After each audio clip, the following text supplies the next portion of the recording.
Hello दोस्तों, welcome to my YouTube channel. स्वागत है आप लोगों का साइंस के सीरीज़ के सेकंड पार्ट में। इस वीडियो में मैं आपको दिखाऊंगा ह्यूमन आई के बारे में। आप कमेंट करके बताते रहें कि आपको मेरी एक्सप्लेनेशन समझ आती है या नहीं, ये आपको सीरीज़ अच्छी लग रही है या नहीं। तो चलिए अब वीडियो को शुरू करते हैं। तो आ गए फिर से आप लोग। पिछली बार तो आप लोगों ने पूरी वीडियो देखी ही नहीं, तो चलो कोई बात नहीं, इस बार पूरी वीडियो देखना। इस बार मैं आपको पूरी स्टोरी बिल्कुल शॉर्ट में बताऊंगा।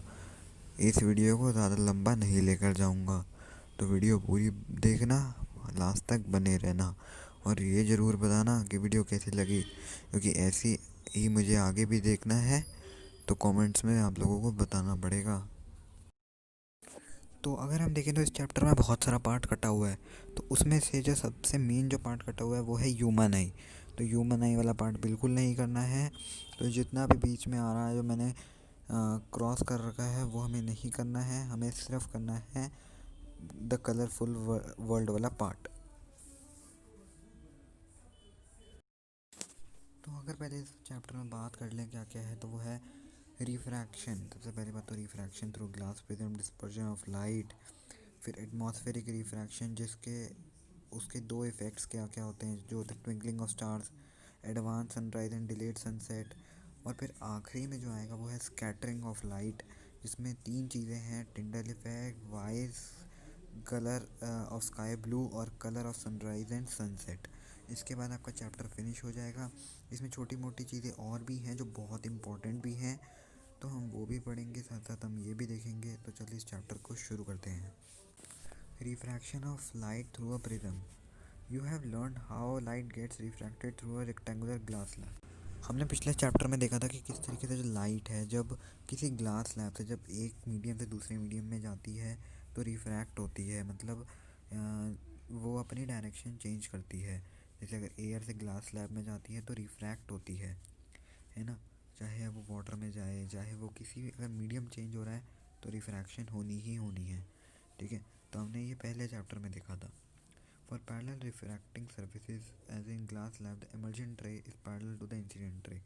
और हमने देखा था कि जो emergent ray होती है और जो हमारी ये वाली इंसिडेंट रे होती है, दोनों पैरेलल होती हैं, है ना। जिस उनके बीच के डिस्टेंस को भी हमें याद हो अगर, तो हम उसे लेटरल डिस्प्लेसमेंट कहते हैं। तो ये तो हमें पता है इमरजेंट रे कौन सी होती है, वो रे जो ग्लास स्लैब से बाहर बाद में निकल के आती है। एक होती है जो इंसिडेंट, जो ग्लास स्लैब से टकराती है, उसे इंसिडेंट रे कहते हैं। जो रिफ्रैक्ट होके अंदर रिफ्रैक्ट होती है उसे रिफ्रैक्टेड रे कहते हैं। एक बाहर निकल के आती है उसे इमरजेंट रे कहते हैं। However it is slightly displaced laterally. ठीक है, और वो थोड़ी सी अपनी डायरेक्शन चेंज कर लेती है, मतलब लेटरली डिस्प्लेस हो जाती है इमरजेंट रे। ठीक है। How would light get refracted through a transparent prism. हमने स्लैब, अब यहाँ ये पूछ रहे हैं कि हमने बात पहले करी थी कि अगर एक रे है वो कैसे स्लैब से क्या होता है अगर जब वो स्लैब से टकराती है, ये तो हमने बात करी। लेकिन अब ट्रांसपेरेंट प्रिज्म से टकराने के बाद क्या होता है अब हम ये देखेंगे। Consider a triangular glass prism. तो हमने क्या करा, हमने ग्लास प्रिज्म ले लिया। It has two triangular bases and three triangular lateral surfaces. अब बेस, हम कहते हैं ना, बेस जो होता है वो थ्री बेस होते हैं और थ्री लेटरल सरफेस होते हैं। ठीक है, और ये सारे एक दूसरे के ऊपर इंक्लाइंड होते हैं। Okay, the angle between its two lateral surfaces is called the angle of the prism. अब ये मैं आपको एक डायग्राम से समझाऊंगा। तो यहाँ पे आप जैसा देख ही सकते हैं कि जो एक है नॉर्मल, एक है इंसिडेंट रे जो कि प्रिज्म से टकरा रही है, एक है रिफ्रैक्टेड रे, फिर जो बाहर निकल के आ रही है वो है इमर्जेंट रे, और ये है refraction through a glass prism. ये one and the only most important ray diagram है इस चैप्टर का। तो इस वाले डायग्राम को अच्छी तरीके से प्रिपेयर कर लीजिएगा, क्योंकि ये पेपर में आ सकता है। रानी, जो आज मैम ने हमें जो समझाया था, वो प्रिज्म वाला एक बार फिर से समझा देगी। हाँ हाँ, कहानी मैं समझा देती हूँ। देख, कहानी क्या होता है, एक जो प्रिज्म होता है, प्रिज्म के में जैसे कोई लाइट पड़ती है वो होती है इंसिडेंट रे। जो लेटरली डिस्पर्स हो जाती है वो होती है रिफ्रैक्टेड रे और एकदम बाहर निकल जाती है, फिर उसे कहते हैं एमर्जेंट रे। ठीक है, ये कॉन्सेप्ट बहुत ज़रूरी है। और ये जब प्रिज्म होता है, प्रिज्म एक तरीके का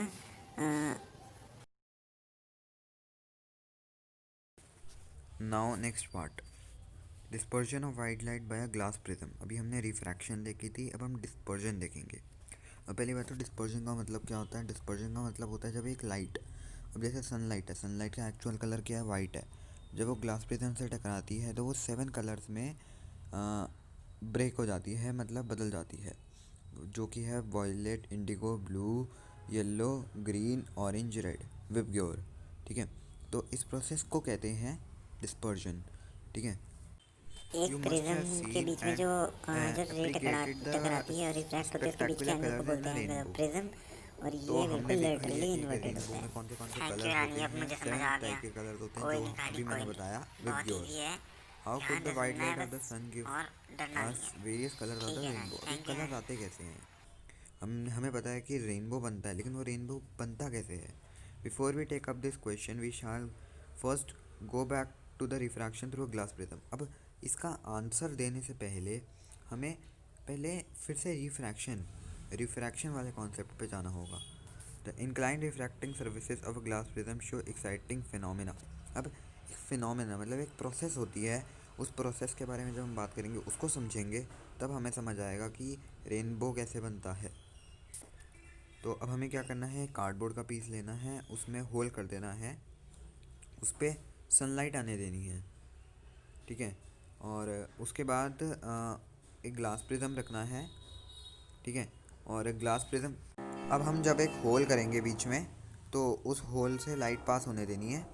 तो अब क्या करना है, एक प्रिज्म रखना है, और प्रिज्म के ऊपर से वो लाइट पास होने देनी है। तो हम क्या देखेंगे कि जो प्रिज्म है, प्रिज्म के ऊपर से, प्रिज्म के जो एंड है, एक एंड से 7 बैंड ऑफ कलर्स, स्पेक्ट्रम जो भी हम कहते हैं, डिस्पर्जन हो रही होगी। और अब ये कैसे होता है, ये तो हमें पता चल गया। अच्छा, प्रिज्म से 7 कलर निकले, ये क्या प्रोसेस है, क्यों हुआ, अब हम ये देखेंगे। This prism has probably split the incident white light into a band of colours. तो अब इसने क्या किया, जो इंसिडेंट रे, जो रे एकदम आगे टकराई प्रिज्म से, उसी रे को उसने 7 कलर्स में बांट दिया। अब हम अगर एक चीज़ देख लें, तो जो वाइट लाइट होती है वो 7 कलर्स की ऑलरेडी बनी होती है। Note the colour that appear at the two end of the colour band. तो अगर हम देखें, वो जो दोनों तरफ जो कलर बन रहा है, वो क्या है हमारा, वो डिस्पर्जन हो रही है। What is the sequence of colours that you will see on the screen. ये तो हमने बात कर ली कि विबग्योर है, विबग्योर है जो कलर्स आएंगे ऊपर से नीचे तक। The various colours seen are violet, indigo, blue, green, yellow, orange, red. ठीक है, the acronym VIBGYOR will help you to remember the sequence of colours. The band of the colored components of a light beam is called its spectrum. अब band of colours, अगर हम इन band of colours को देखें तो हम इनको together कहते हैं स्पेक्ट्रम। अगर हम अभी बात कर रहे हैं इनकी डिस्पर्जन की, हम कहते हैं जब डिस्पर्जन होती है तो स्पेक्ट्रम बनता है, मतलब 7 बैंड ऑफ कलर्स बनता है। You might not be able to see all the colour separately, yet something makes each other distinct from the other. The splitting of light into its component is called dispersion. तो मतलब इसी splitting के process को हम dispersion कहते हैं। You have seen that white light is dispersed into 7 color components by a prism. अब हमने देखा कि ये 7 कलर्स में बढ़ता है। अभी क्यों बढ़ता है, why do we get these colours, ये कलर्स क्यों निकलते हैं। Different colours of light bend through. अब क्या होता है, हम कहें कि यहाँ पे ये क्वेश्चन पुटअप किया गया है कि अगर एक वाइट लाइट प्रिज्म से पास हो रही है, तो स्ट्रेट अवे पास क्यों नहीं हो रही, वो एकदम जाके वहाँ पे 7 कलर्स में क्यों बढ़ रही है, इसका क्या रीज़न क्या है। तो इसका रीज़न ये है, अब हम पढ़ेंगे। Different colours of light bend through different angles with respect to the incident ray as they pass through a prism. अब वाइट लाइट 7 कलर्स के मिक्सचर से बनी है। ठीक है, तो जो सारे कलर्स हैं वो अलग अलग तरीके से बेंड करते हैं। मैं कहूँ violet, indigo, green, blue, orange और रेड एक साथ मिल के पहले वाइट लाइट बनाते हैं। ठीक है, लेकिन जब वो मीडियम चेंज हो रहा होता है तो क्या होता है, जैसे ही मीडियम चेंज हो रहा होता है वैसे ही सबकी स्पीड अलग होती है, सबका जितने पे वो टकराते हैं वो एंगल अलग होता है। ठीक है, तो जब वो प्रिज्म से पास हो रहे हैं तो उनका सबका अलग अलग एंगल है। तो red light bends the least while the violet the most, thus the rays of each color emerge along different paths and thus become distinct. It is a band of distinct color that we see in spectrum. तो क्या होता है, अब red colour जो है, red अगर हम कहें सबसे पहले आता है वॉयलेट और सबसे लास्ट में आता है रेड। तो ये क्या प्रोसेस होती है, तो वायलेट जो है वो आसानी से स्कैटर हो जाता है, आसानी से डिस्पर्स हो जाता है, सबसे ज़्यादा इजीली डिस्पर्स हो जाता है, लेकिन रेड इतनी इजीली डिस्पर्स नहीं होता। तो हर एक अलग तरीके से डिस्पर्स होता है, सबका एंगल अलग होता है। तो इस वजह से हम कहते हैं कि अलग अलग कलर्स में वो बट जाता है और हमें दिखाई देता है, और ये जो दिखाई देता है वो होता है हमारा स्पेक्ट्रम।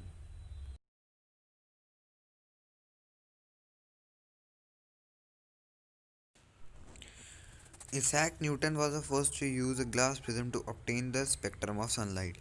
तो हम कह सकते हैं कि फिर से जो इसैक न्यूटन था वो सबसे पहला इंसान था जिसने स्पेक्ट्रम की प्रोसेस मतलब ग्लास ग्लास प्रिज्म यूज़ किया था स्पेक्ट्रम ऑफ लाइट के लिए। He try to split the colours of the spectrum of white light further by using another similar prism. तो उन्होंने क्या किया, उन्होंने पहले जैसे वाइट लाइट है उसको पहले स्प्लिट किया, फिर एक और प्रिज्म लिया। जैसे अगर एक प्रिज्म लिया, जब उससे वाइट लाइट पास हुई तो वो 7 बैंड ऑफ कलर्स में बदल गया। फिर दूसरा प्रिज्म लिया और जब वो 7 कलर्स ऑफ जो लाइट है जब उससे पास हुई तो वो वापस दूसरे प्रिज्म से पास होके वाइट लाइट में वापस बदल गई। तो ये इसैक न्यूटन ने ट्राई किया था। However, he could not get any more colors. He then placed a second identical prism in an inverted position with respect to the first prism as shown in figure 11.6. तो जब उसने पहले किया तो उसको कोई कलर नहीं मिला, लेकिन जब उसने दूसरा रखा तो उसको स्ट्रेट एक वाइट लाइट मिली जो कि सनलाइट की होती है। Any light that gives a spectrum similar to that of sunlight is often referred to as white light. तो अगर हम कोई भी लाइट के बारे में बात करें, चाहे वो ट्यूब लाइट से आती है या किसी बल्ब से आती है और वो 7 कलर्स में स्प्लिट हो जाती है, तो हम कह सकते हैं कि वो सनलाइट की वाइट लाइट की तरह बिल्कुल सेम है। Rainbow is a natural spectrum appearing in the sky after a rain shower. तो अब हम रेनबो की बात कर रहे थे, तो अब हम देखेंगे कि रेनबो कैसे बनता है। तो रेनबो भी एक स्पेक्ट्रम होता है, रेनबो भी डिस्पर्जन की प्रोसेस की वजह से बनता है स्काई में। ठीक है, it is caused by dispersion sunlight bye tiny water droplets present in the atmosphere. तो जो छोटे छोटे वाटर ड्रॉपलेट्स होते हैं उससे बनता है ये हमारा रेनबो। अब मैं आपको ये पूरी प्रोसेस समझाऊंगा कि एक्चुअल में बनता कैसे है। A rainbow is always formed in direction opposite to that of the sun. The water droplets act like small prisms. They refract and disperse the incident sunlight, then reflect it internally and finally refract it again when it comes out of the raindrop. Due to dispersion of light and internal reflection, different colors reach the observer's eye. अब क्या होता है, जब कोई white light आती है हमारे atmosphere में, तो हमारे एटमॉस्फेयर में जिस दिन बारिश होती है उस दिन बहुत सारे वाटर वेपर्स प्रेजेंट होते हैं। वो वाटर वेपर्स प्रेजेंट होने की वजह से वो वाइट लाइट जब उन वाटर वेपर से निकलती है तो क्या होता है, वो वाटर ड्रॉपलेट्स क्या करते हैं, प्रिज्म की तरह काम करते हैं। अब वाइट लाइट आई हमारे एटमॉस्फेयर में से निकली, अब एटमॉस्फेयर में डस्ट भी होगा और वो वाटर ड्रॉपलेट्स भी आएंगे। अब वो वाटर ड्रॉपलेट से जब वो टकराएगी तो वो प्रिज्म की तरह एक्ट करेंगे और उसको 7 कलर्स में स्प्लिट कर देंगे, और वो 7 कलर्स में स्प्लिट होते होते कई सारे वाटर ड्रॉपलेट्स एक मिलकर रेनबो बना देंगे। अब हम इसे एक बार जब पढ़ेंगे और एक बार जब थोड़ा ड्रॉ करेंगे तो अच्छी तरीके से समझ आएगा। तो यहाँ पे आप जैसे देख सकते हो कि रेन ड्रॉप्स जो हैं वो प्रिज्म की तरह एक्ट कर रहे हैं। जैसे ही वाइट लाइट पास हो रही है वो अंदर इंटरनली रिफ्रैक्ट होते हैं, फिर रिफ्लेक्ट होके आगे जाते हैं और फिर से वो 7 बैंड ऑफ कलर्स में बदल जाते हैं और एक रेनबो फॉर्म करते हैं। तो नीचे जो ऑब्जर्वर देखता है उसे ऊपर लगता है कि वो एक रेनबो देख रहा है। ओके, अब आता है topic atmospheric refraction. You might have observed the apparent random wavering or flickering of light seen through a turbulent stream of hot air rising above a fire or a radiator. तो हमने देखा है कि कई बारी जो ऑब्जेक्ट्स हैं वो फ्लिकर करते हैं जब हम देखते हैं कई बार, जैसे हॉट एयर, कभी जब गर्म हवा होती है उसके ऊपर, या किसी जब फायर होती है उसके ऊपर, हमने देखा है कि कई सारे ऑब्जेक्ट्स कई बार फ्लिकर करते हैं एयर में। हम यहाँ पे एयर की बात कर रहे हैं। एयर में the air just above the fire becomes hotter then the air further up.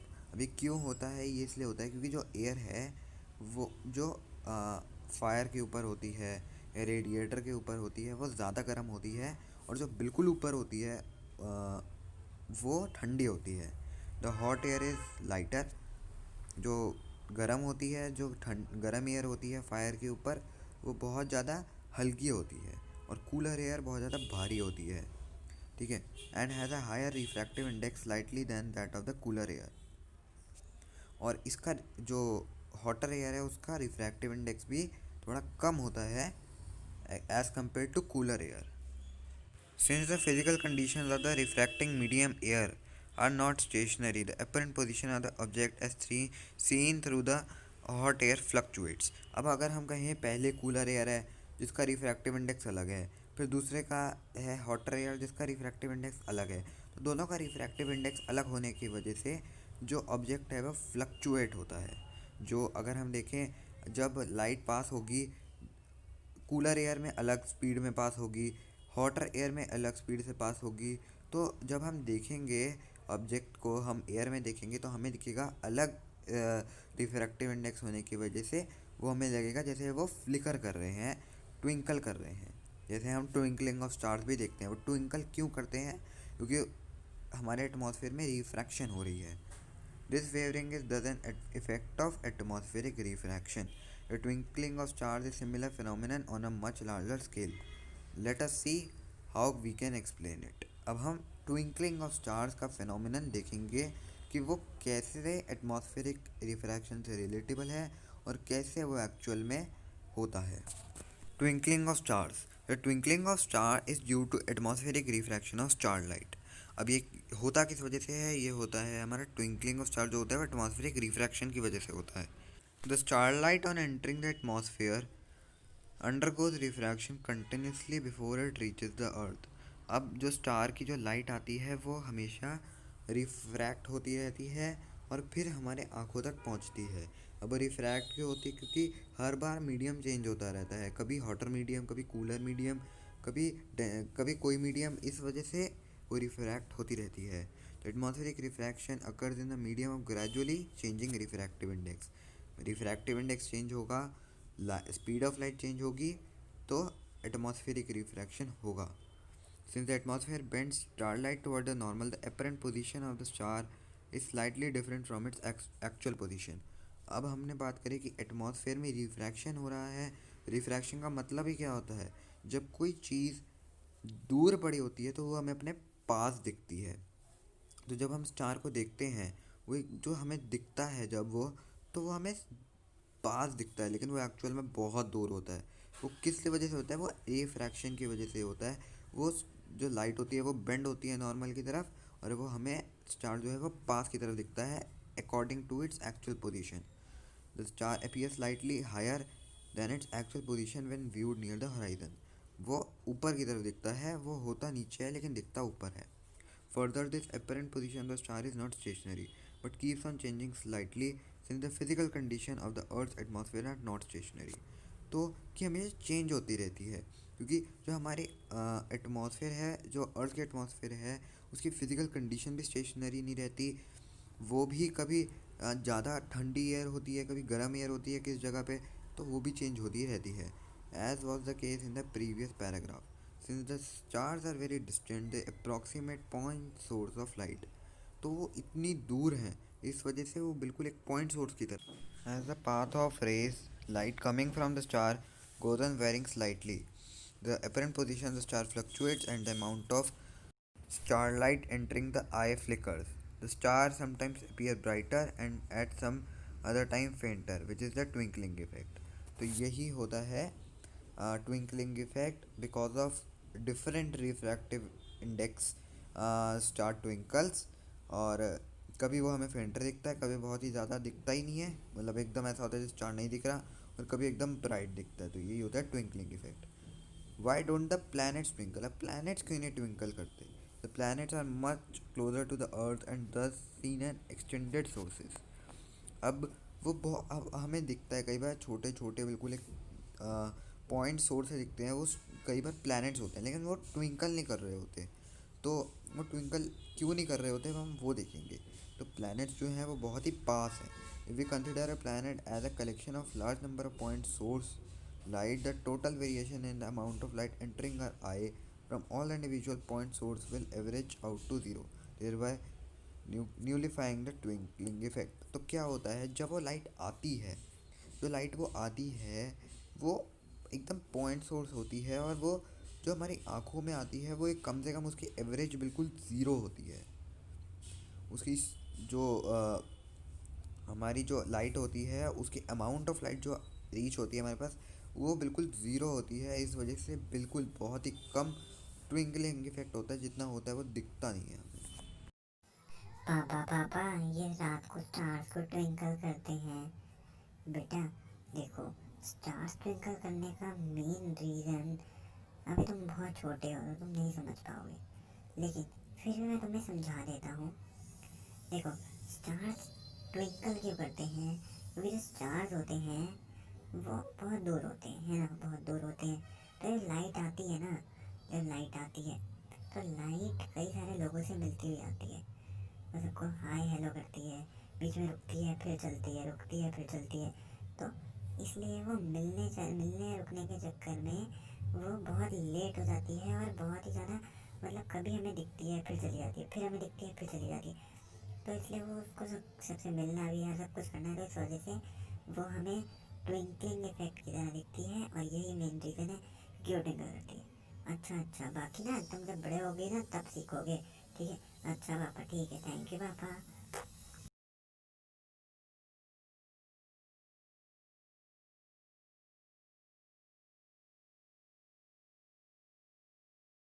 Now, advanced sunrise and delayed sunset. The sun is visible to us about 2 minutes before the actual sunrise and 2 minutes after the actual sunset because of atmospheric refraction. अब सन दिखता है 2 minute पहले जब sunrise होता है, और 2 minute बाद जब सनसेट होता है, ठीक है। तो ये क्यों होता है? ये होता है एटमॉस्फेरिक रिफ्रैक्शन की वजह से। By actual sunrise we mean the actual crossing of the horizon by the sun, ठीक है। Figure 1.10 shows the actual and apparent position the sun with respect to the horizon, ठीक है। अब एक होराइजन की तरफ है और एक जो हम ऑब्जर्वर देखते हैं वो है। The time difference between actual sunset and apparent sunset is about 2 minutes. तो जो एक्चुअल में जो सनसेट होता है वो बाद में होता है, लेकिन जो हमें दिखता है वो 2 मिनट पहले दिख जाता है। वो इस वजह से होता है क्योंकि वो एटमॉस्फेरिक रिफ्रैक्शन होती है, और वो होराइजन पे जो होता है वो अलग तरीके से होता है, और जो हमें दिखता है वो थोड़ा ऊपर होता है। ये क्योंकि एटमॉस्फेरिक रिफ्रैक्शन होता है जो हमने देखा, जो स्पीड है वो चेंज होती है, रिफ्रैक्टिव इंडेक्स चेंज होती है, इस वजह से हमारी ये भी चेंज होती है। Apparent flattening of the sun disc at sunrise and sunset is also due to the same phenomenon. Okay, now next, scattering of light. The interplay of light with objects around us gives rise to several spectacular phenomena in nature. अब light का बहुत सारा objects के साथ बहुत सारे phenomenon होते रहते हैं। अगर हम देखें, the blue colour of the sky, colour of water in deep sea, the reddening of sunrise at sun at sunrise and sunset are some of the wonderful phenomenon we are familiar with. Sky blue क्यों होता है, या हम कहें जो sunrise और sunset होता है वो रेड कलर का क्यों होता है, हम कहें कि जो वाटर इन डीप सी होता है वो ब्लू, वो भी उसका कलर कैसे होता है। तो ये सारे बहुत सारे कॉन्सेप्ट्स हैं, फिनोमिनन्स हैं जो हमें पता है, हम जिससे फेमिलियर हैं। और in the previous class you have learn about the scattering of light by colloidal particles. अब हमने पिछले साल कोलोइडल सॉल्यूशन, सस्पेंशन, ये वाले पढ़े थे केमिस्ट्री में, जिसमें the path of a beam of light passing through a true solution is not visible. जब ट्रू सॉल्यूशन से पास करो तो जो बीम ऑफ लाइट होती है वो विजिबल नहीं होती। लेकिन जब हम कोलोइडल सॉल्यूशन में सस्पेंशन पास करते हैं मिक्सचर तो वो बिल्कुल विजिबल होती है। These particles include smoke, tiny water droplets visible through colloidal particles of dust and particles अब हमारी relatively large atmosphere इस प्रोसेस को भी क्या कहते हैं? Tyndall effect. Smoke, tiny water droplets, suspended particles of dust and molecules of air. ठीक है, when a beam of light strikes such fine particle, the path of the light becomes visible. तो जब light white light से टकराती है तो वो बिल्कुल विजिबल हो जाती है, दिखाई देती है हमें। Light reaches us after being reflected diffusely by this particles. तो इनसे जो वाइट लाइट है इनसे टकराती है, डिफ्यूज़ होती है और हमारी आंखों तक पहुंचती है। तो इसी फिनोमेनन को कहते हैं scattering of light through colloidal particles. इसी को हम कहते हैं टिंडल इफेक्ट, जो हमने 9th क्लास में भी पढ़ा है। This phenomenon is seen when a fine beam of sunlight enters a smoke filled room through a small hole. तो हम कह सकते हैं अगर हम एक रूम में एक उसके जो सीलिंग है, जो ऊपर की जो जगह होती है, उस पर अगर हम एक होल कर दें, वहाँ से लाइट पास करें तो हमें वो लाइट विजिबल होगी अगर हम रूम में खड़े हैं। ये क्यों होता है? टिंडल इफेक्ट की वजह से। Tyndall effect can also be observed when sunlight passes through a canopy of a dense forest. ठीक है, here tiny water droplets in the mist scatters light. The color of the scattered light depends on the size of the scattering particles. अब हम कहते हैं कि light का colour क्या होगा, वो उसके पार्टिकल्स पे डिपेंड करता है कि कितने पार्टिकल्स स्कैटर होते हैं। Very fine particles scatter many blue light, while particles of large scatter light of longer wavelengths. अब बहुत छोटे छोटे जो पार्टिकल्स होते हैं वो ब्लू लाइट को स्कैटर कर लेते हैं, जहाँ पे बड़े बड़े होते हैं वो बड़ी ज़्यादा वेवलेंथ वाले जैसे रेड कलर को स्कैटर कर लेते हैं। The size of the scattering particles is large enough, then scattered light may even appear white. अगर ज़्यादा है स्कैटरिंग लाइट के उन पार्टिकल्स ज़्यादा बड़े हैं तो ऐसा भी हो सकता है कि वो सीधा हमें वाइट दिखे, हमें कोई कलर दिखे ही ना। हमने एक कॉन्सेप्ट देखा टिंडल इफेक्ट। अब आता है दूसरा concept, why is the colour of the sky blue. The molecules of air and other fine particles in atmosphere have smaller than wavelength of visible light. अब मॉलिक्यूल्स ऑफ एयर, जो air में जो molecules होते हैं और fine particles होते हैं, उनकी वेवलेंथ बिल्कुल अलग होती है वाइट लाइट से जो हमें दिखती है। These are more effective in scattering light of shorter wavelength at the blue end than light of longer wavelength at red end. तो अब वाइट से शुरू हो वॉयलेट से शुरू होती है और रेड से ख़त्म होती है हमारी जो लाइट्स है। तो जो ये लाइट है ये वॉयलेट और ब्लू को ईजिली स्कैटर कर लेती है जो मॉलिक्यूल्स हैं, लेकिन ये रेड को नहीं स्कैटर कर पाते। तो the red light has a wavelength of about 1.8 times greater than the blue light. तो उसकी वेवलेंथ भी कम से कम 1.5 गुना ज़्यादा है, 1.5-2 गुना ज़्यादा है as compare to red light. Thus, when sunlight passes through atmosphere, the fine particles in air scatter the blue color more strongly than red. तो blue ज़्यादा scatter होता है as compared to red. The scattered blue light enters our eyes और ये हमारी आंखों तक पहुंचता है। ठीक है, अब मैं फिर से एक बार समझाता हूँ ये क्या होता है। जो वाइट लाइट है जब वो निकलती है वो सीधा अर्थ के एटमॉस्फेयर में पहुंचती है, तो ब्लू लाइट की शॉर्टर वेवलेंथ हो जाने की वजह से मॉलिक्यूल्स उसे ईजिली स्कैटर कर देते हैं। रेड लाइट का ज़्यादा वेवलेंथ होने की वजह से स्कैटर नहीं हो पाता, और जो ब्लू लाइट है वो स्कैटर होती है और हमारे को पूरा स्काई ब्लू दिखाई देता है।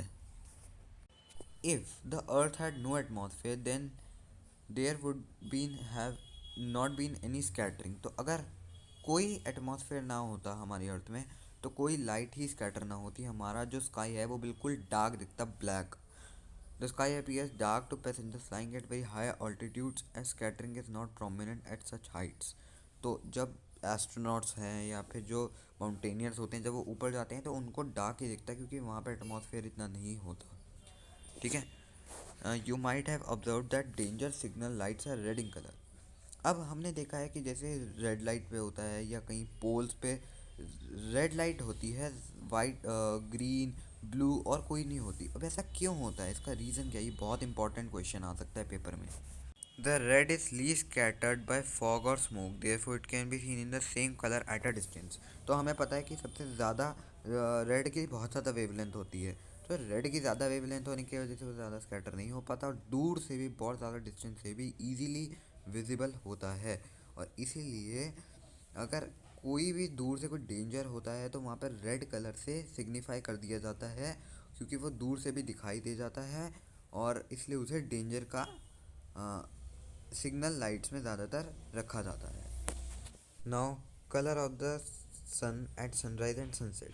Have you seen sky and the sun at sunset और सनराइज? तो क्या आपने कभी देखा है, स्काई देखा है जो सनराइज और सनसेट, वो मोस्टली रेड होता है, सन जो होता है उस टाइम पे रेड होता है। Have you wondered as why the sun and the surrounding sky appear red?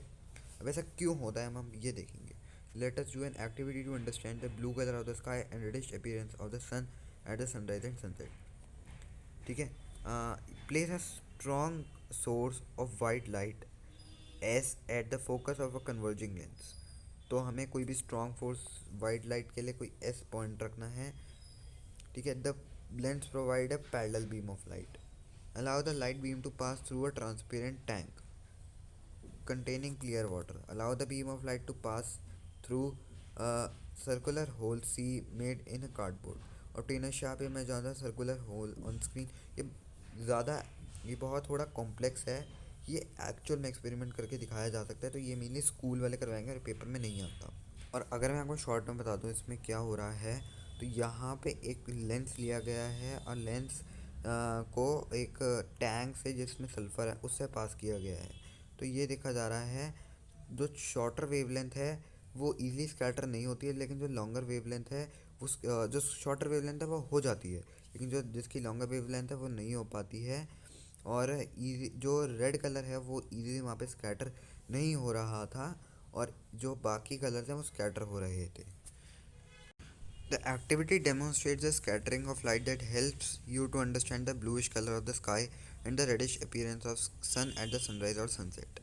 ठीक है, light from the sun near the horizon passes through thicker layers of air and large distances in the earth's atmosphere before reaching our eyes. अब जब अर्थ के atmosphere में जो white light होती है जब वो घुसती है तो वो होराइजन से जब पास होती है तो बहुत सारे थिक लेयर्स, एयर में बहुत सारी थिक लेयर्स होती हैं, उनसे पास होती हुई आती है। However, light from the sun overhead would travel relatively shorter distance. तो जो लाइट जो सन के ऊपर की तरफ होती है वो बहुत ही छोटा डिस्टेंस ट्रैवल करती है। At noon the sun appears white as only little of the blue and violet colour scattered. अब दोपहर को वो बिल्कुल वाइट दिखता है क्योंकि उस टाइम पे ज़्यादातर ब्लू लाइट स्कैटर हो रही होती है। Near the horizon most of the blue light and shorter wavelength scattered away by the particles. ठीक है, दोपहर को हमें वाइट दिखता है तो क्योंकि ज़्यादातर ब्लू लाइट स्कैटर होती है, लेकिन सुबह ज़्यादा ब्लू लाइट कम स्कैटर होती है और रेड लाइट ज़्यादा स्कैटर होती है।